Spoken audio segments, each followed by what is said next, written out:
चरक संहिता के अध्ययन हेतु आप सभी का स्वागत है। हम चरक संहिता के सूत्र स्थान के 27वें अध्याय जिसका नाम है अनुपान विधिम अध्याय का अध्ययन कर रहे हैं। इस अध्याय के अंतर्गत लगभग सभी आहार द्रव्यों के गुण कर्म को कहा गया है और आहार द्रव्यों को 12 वर्गों में भी बांटा गया। पूर्व कक्षा में हमने मध्य वर्ग का अध्ययन किया था और इस अध्ययन के दौरान हमने मध्य और अलग अलग प्रकार के मध्य के गुण कर्म को जाना था। लेकिन एक प्रश्न किया गया है कि इसके निर्माण विधि यानी आसुत क्रिया या संधान क्रिया किस प्रकार की जाती है, वो क्या चीज़ है। तो उसके लिए विशेषता हमें जानना होगा कि जब भी किसी द्रव औषधि को यानी अगर वह कोई क्वाथ बनाया गया है या कोई द्रव को हमने लंबे समय तक रखना है तो उसके लिए आयुर्वेद में संधान क्रिया करवाई जाती है। इसमें किसी भी तरह का कोई प्रिजर्वेटिव नहीं डाला जाता, लेकिन फिर भी इस संधान क्रिया के पश्चात जो औषधि तैयार होती है यानी जो पदार्थ बनता है वो लंबे समय तक हम उसको रख सकते हैं और फिर उसका प्रयोग भी कर सकते हैं। आज हम अगर कोई भी द्रव औषधि बनाते हैं तो उसमें हमें कुछ प्रिजर्वेटिव्स का प्रयोग करना पड़ता है जो कि केमिकल्स हैं और स्वास्थ्य के लिए बहुत हितकारी नहीं है। लेकिन जो संधान क्रिया करवाई जाती है उसमें कोई भी प्रिजर्वेटिव ना होने की वजह से वह स्वास्थ्य के लिए अधिक हितकारी मानी जाती है। और इस क्रिया के लिए हमें पहले वो औषधि लेनी है जिससे हमने औषधि बनानी है। फिर उन औषधियों से एक क्वाथ या रस बनाया जाता है और उस रस के अंदर कुछ मीठा मिलाया जाता है। मीठे के रूप में हम गुड़, चीनी या मुनक्का, किशमिश वगैरह का प्रयोग हम कर सकते हैं।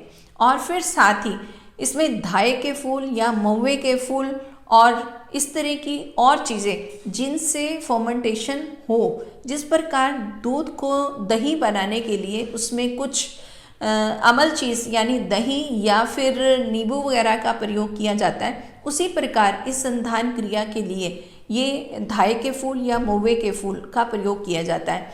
और इसमें हम किण्व का भी प्रयोग करते हैं। किण्व का मतलब ये कि जब पहले कोई इस तरह का हमने द्रव्य बनाया है तो उसका जो बचा हुआ शेष भाग है, जो नीचे का भाग बच जाता है, उसको हम किण्व कहते हैं। उसी किण्व को अगर इसमें मिला दिया जाए तो भी संधान क्रिया ज़्यादा अच्छी होती है। तो इस प्रकार इन सभी द्रव्यों को मिलाकर एक उचित पात्र में रख दिया जाता है और फिर उसको बंद करके कुछ समय के लिए रख दिया जाता है। फिर उस दौरान उसमें संधान क्रिया होती है यानी वहाँ पे फर्मेंटेशन होती है और फिर जो ये औषधि है उसका निर्माण होता है। तो ये जो औषधि निर्माण हुआ उसी को ही हमने इस क्रिया का नाम दिया है। और ये जो द्रव पदार्थ बनेगा उसको हम मध्य कहते हैं। तो मध्य अलग अलग कही गई है, ये हम पूर्व कक्षा में जान चुके हैं। और जो हमने पूर्व अध्ययन किया है उसके रिकॉर्डेड वीडियो इस चैनल पर उपलब्ध है, आप उनका अवलोकन कर सकते हैं। इस अध्याय के अंतर्गत आज हम जल वर्ग को जानेंगे। जल यानी जिसे पानी, वारी, नीर, अम्बु आदि के नाम से भी कहा जाता है और इसके बारे में ऐसा कहते हैं कि जल ही जीवन है। और एक और कहावत भी है कि कोस कोस पर जल और वाणी बदल जाता है। तो ये इसका भाव क्या है, इसे हम अगर समझें तो ये मालूम होता है कि जगह के अनुसार जल के गुण भी बदल जाते हैं और अगर गुण बदलते हैं तो वह अलग कर्म वाला भी होगा, यानी स्वास्थ्य के लिए भी वो अलग अलग गुण कर्म का प्रभाव देगा। तो आज हम इस अध्याय के अंतर्गत ये जानेंगे कि अलग अलग तरह का पानी क्यों है और फिर उसके अंदर उसके गुण भी अलग क्यों हैं। और साथ ही इसमें जो कहावत में वाणी की बात की गई है कि जगह के अनुसार एक जो भाषा है वो भी बदलती है। लोकल लैंग्वेज जो भी होगी तो उसके शब्द भी अलग अलग होंगे। तो यहाँ पर एक कहावत कही जा रही है। लेकिन अगर हम ये जानें कि यहाँ जो जल है वो 2 प्रकार का कहा है। एक तो वो जो हमें आकाश से मिलता है और दूसरा जो भूमि से मिलता है। जो आकाश से मिलने वाला जल है वो 4 प्रकार का कहा गया है। सबसे पहला धार जल का, धार मतलब जिसे धारा के रूप में हमें मिलता है यानी जो हमें बारिश से मिलता है। और दूसरा कार कहा कार का मतलब जब ओले पड़ते हैं, ओले से जो पानी बन जाता है तो उसे कार जल कहा जाता है। और तीसरा तोषार कहा, तोषार का मतलब जो ओस के रूप में पानी मिलता है। और चौथा हेम का है, हेम का मतलब कि जब बर्फ़ पड़ती है, विशेषतः जो पर्वतों पर बर्फ़ पड़ती है और बर्फ़ जब पिघलती है और उसके बाद जो हमें पानी मिलता है उसे हेम कहा जाता है। तो इस प्रकार ये आकाश से मिलने वाले 4 प्रकार के जल यहाँ पर कहे गए हैं। और भूमि से मिलने वाले जल मुख्यतः 3 कहे, यानी अगर वो जांगल प्रदेश से जल मिल रहा है तो उसे जांगल जल कहा जाएगा, और अगर वह अनूप प्रदेश से मिलने वाला जल है तो उसे अनूप जल, और साधारण अगर देश में मिलता है तो वो साधारण जल लिए हुआ है। और फिर उसके गुण कर्म भी आगे कहे जाएंगे। तो इस प्रकार यहाँ पर अलग अलग जल के विषय में कहा गया है। अब हम इस अध्याय का जल वर्ग का अध्ययन आरंभ करते हैं। तो सबसे पहले ये कहा कि आकाश से मेघ जन्य सभी जल एक ही प्रकार का गिरता है, और गिरते हुए आकाश का जल देश काल के अनुसार गुण या देश की अपेक्षा करता है। तो कहने का भाव ये कि जो बारिश का जल है, जब वह आकाश से नीचे की तरफ आ रहा है तो उस समय वह एक ही गुण वाला है, मतलब उसमें कुछ भी अलग नहीं है, एक जैसा ही होगा। लेकिन जहाँ वो गिर रहा है तो उसके अनुसार जहाँ देश और काल उसको मिलेगा, उसके अनुसार ही उसके गुण कर्म अलग हो जाएंगे। तो इस प्रकार ये बताया गया है कि जल में गुण अलग कैसे हो रहे हैं। तो मुख्यतः देश और काल, किस जगह पर गिर रहा है, किस समय गिर रहा है, तो उसके अनुसार उसके गुण बदल रहे हैं। और आगे कहा जा रहा है कि आकाश से गिरा हुआ जल समय के अनुसार गमन करने वाले चंद्रमा, वायु, सूर्य से स्पर्श हो जाने के बाद समीप के पृथ्वी में गुण के अनुसार शीत, उष्ण, स्निग्ध, रुक्ष आदि गुणों से युक्त होता है। कहने का भाव ये कि जब आकाश से जल भूमि की तरफ आ रहा है उस समय चंद्रमा, वायु और सूर्य इनकी जो स्थिति है उनके अनुसार जल में गुण उत्पन्न होंगे।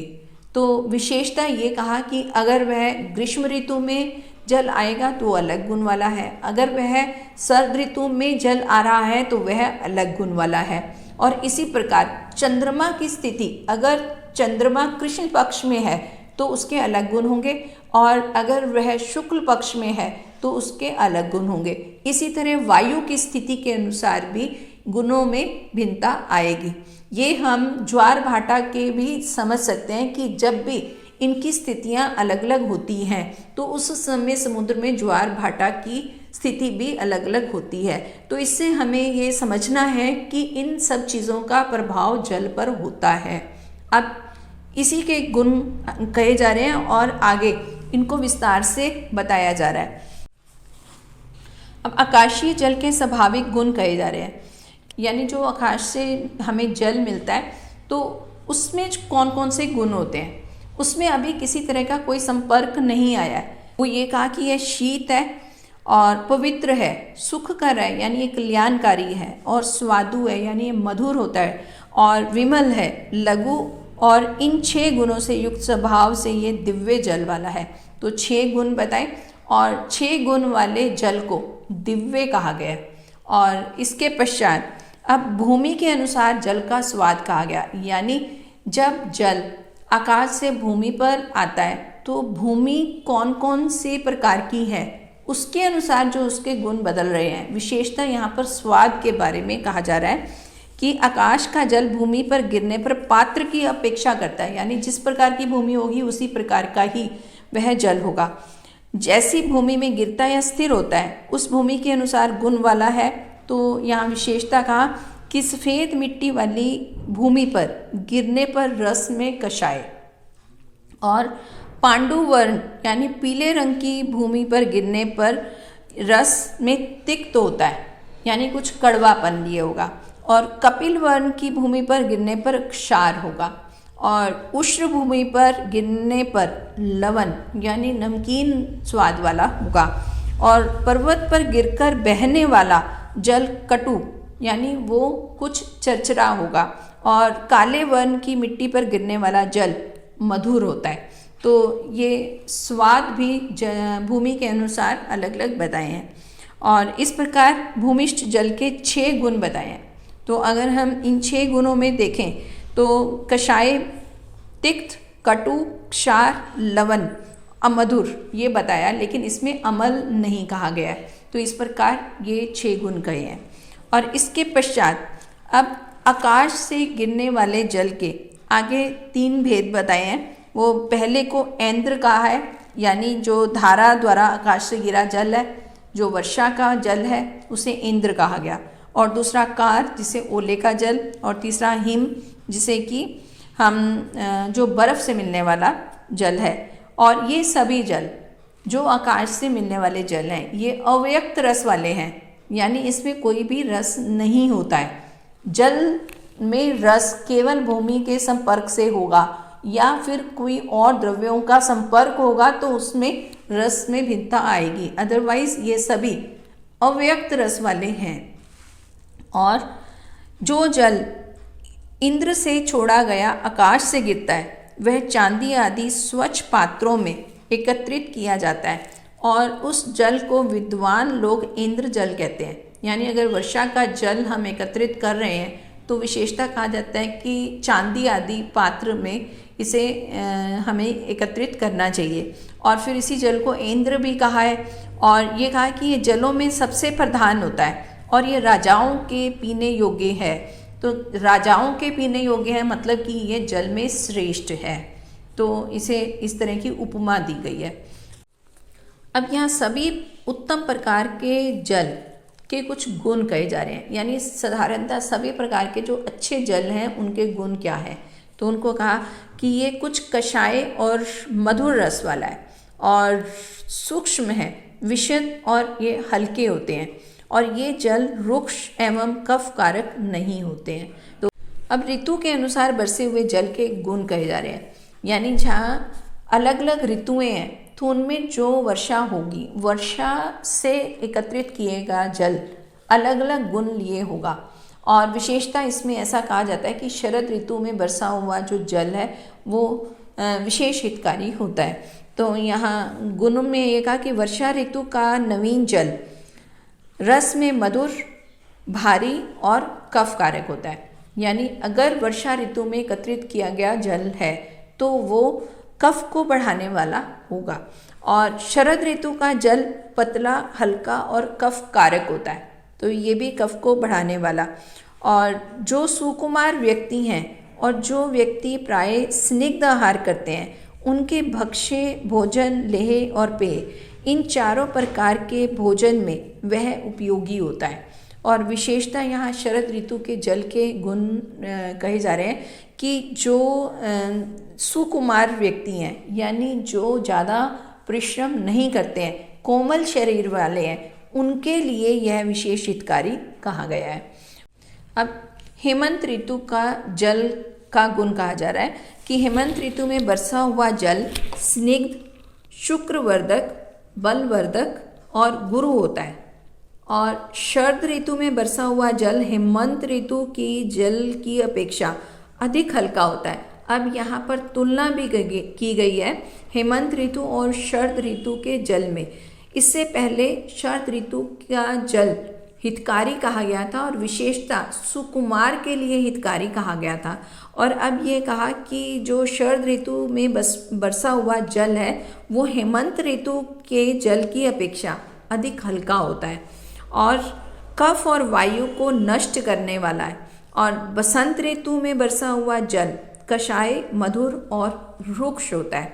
तो विशेषता यहाँ पर जो बसंत ऋतु में वर्षा का जल होगा उससे मधुर रस वाला कहा गया है। और ग्रीष्म ऋतु में बरसा हुआ जल कफ कारक नहीं होता है, मतलब ये अभिसंधि नहीं कहा गया है। तो ये विशेष तौर पर ग्रीष्म ऋतु में होने वाली वर्षा के जल के गुण कहे गए हैं। और यह निश्चित सिद्धांत है, मतलब ये सभी जो ऋतुओं के अनुसार बताए उनको निश्चित सिद्धांत कहा गया है।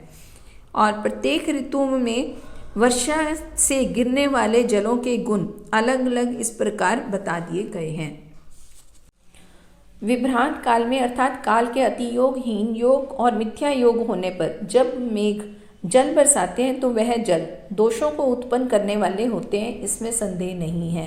तो यह विशेषता ऐसा कहा कि विभ्रांत मतलब जो समय उचित नहीं है, यानी अगर वर्षा हुई तो अगर उसकी मात्रा अधिक है तो भी वह उचित गुण वाला जल नहीं होगा, और अगर वर्षा की मात्रा कम हो रही है या फिर बेमौसम बारिश हो रही है तो उस समय अगर एकत्रित किया गया जल हम सेवन करेंगे तो वह दोषों को प्रकोपित करने वाला होगा।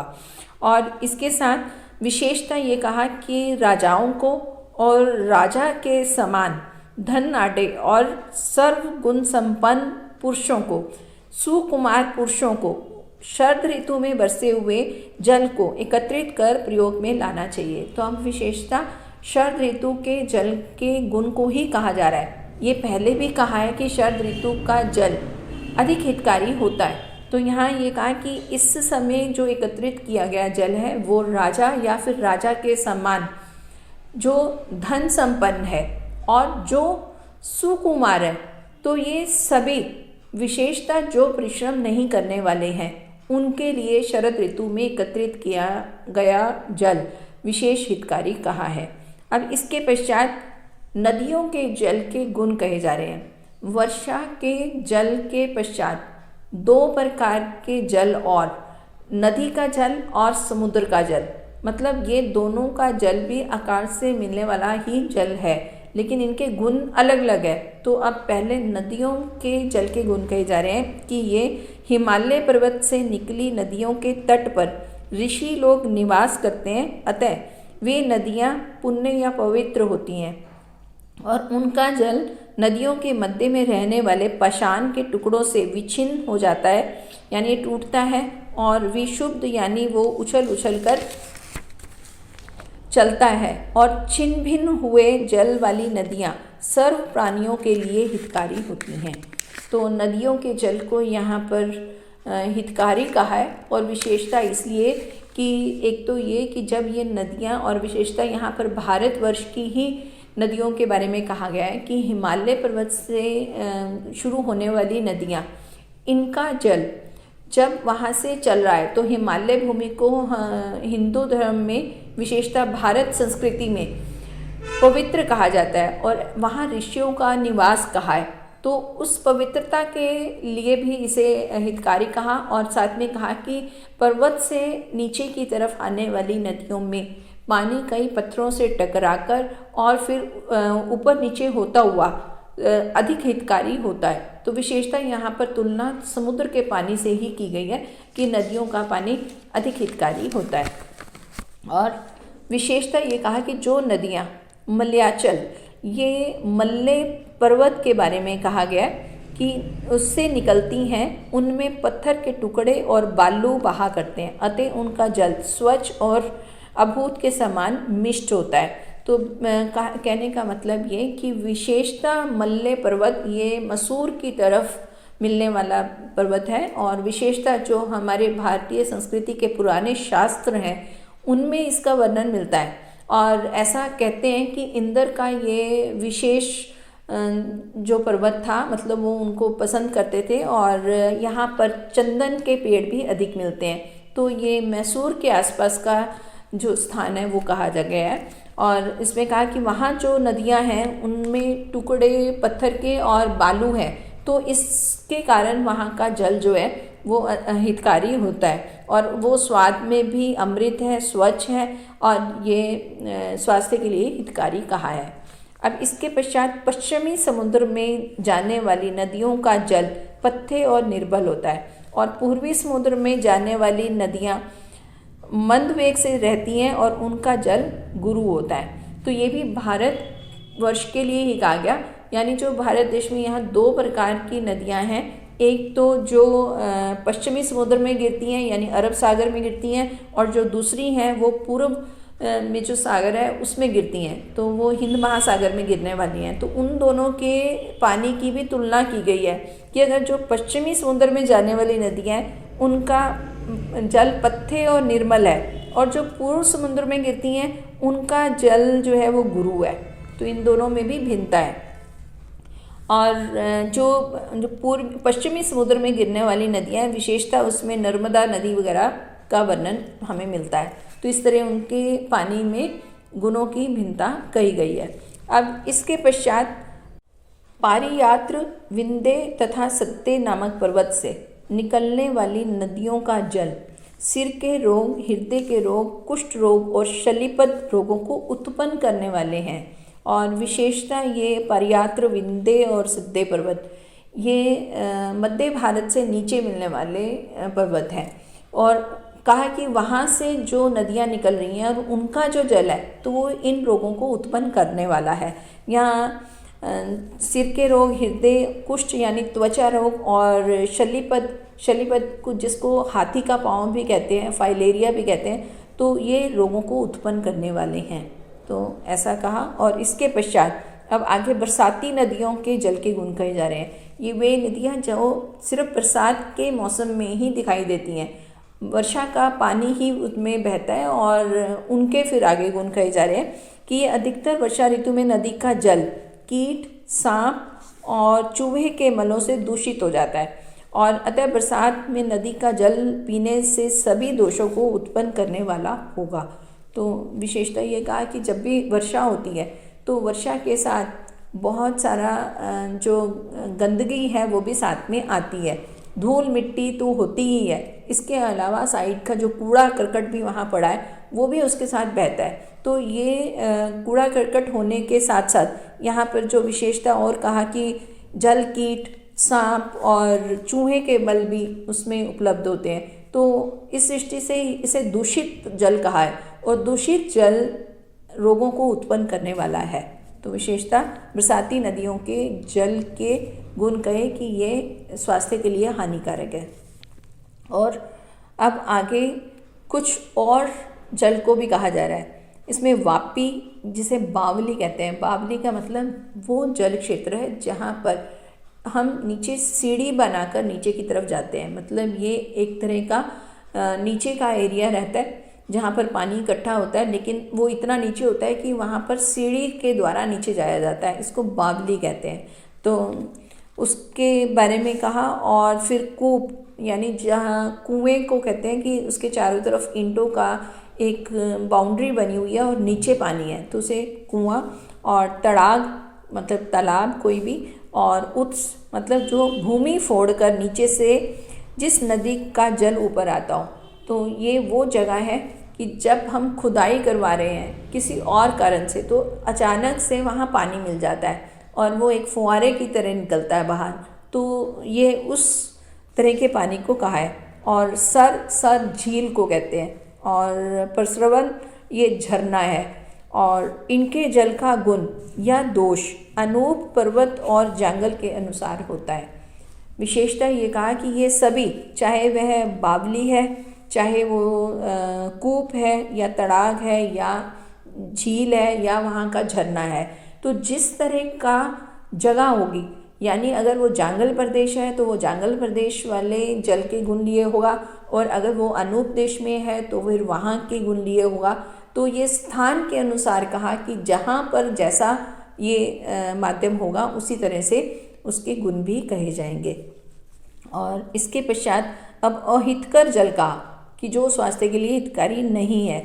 जो जल पिछिल मतलब जो चिकना है, चिपचिपा है और कृमि युक्त है, किसी तरह के भी उसमें कृमि है और सड़ा हुआ है, या उसमें पत्ते से वार कीचड़ से वो दूषित हो और वर्णहीन हो, या उसमें वर्ण की विकृति हो और विकृत रस युक्त हो, मतलब वो उचित रस वाला नहीं है।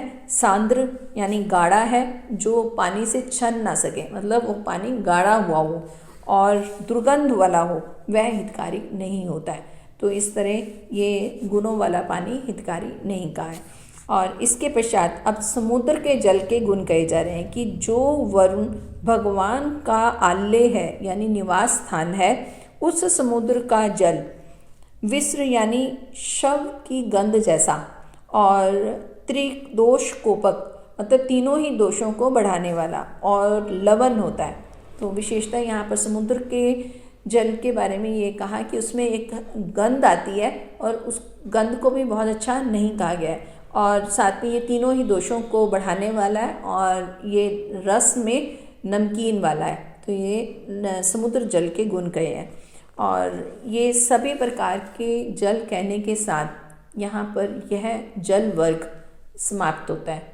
तो इसे हम इस अध्ययन से ये जान सकते हैं कि कितनी बारीकी के साथ ही जल के गुण कहे गए हैं। जगह जगह के अनुसार उसके गुणों को कहा गया और फिर उसके गुण कर्मों के अनुसार ही स्वास्थ्य पर प्रभाव कहा गया।